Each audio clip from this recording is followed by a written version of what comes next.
με ένα λάθος και μας απορρίπτει. Είναι δίκαιο αυτό? Προφανώς ψάχνει το ιδανικό για τα παιδιά της. Υπάρχει κάτι τέτοιο? Εδώ δεν υπάρχουν ιδανικοί γονείς. Θα υπάρξουν ιδανικοί κηδεμόνες? Σωστά. Την ήθελες πολύ αυτήν την κηδεμονία, έτσι? Στο έχω ξαναπεί, θα γινώσουν καταπληκτική μητέρα. Είναι τρομερό αυτό που λες.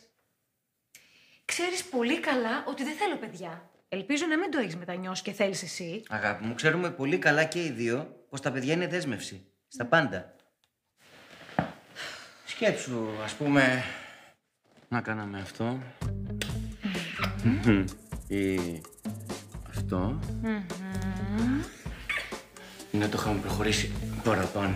Νομίζω ότι αυτό σκοπεύεις να κάνεις. Ακριβώς. Ξαφνικά μπουκάρουν μέσα δύο πιτσιρίκια φωνάζοντας «Μαμά, μαμά, κακά, κακά». Να, παπα, έχεις δίκιο. Υπερτιμημένη υπόθεση στα παιδιά.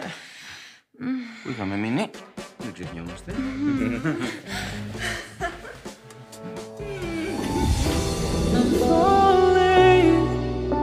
Tell me what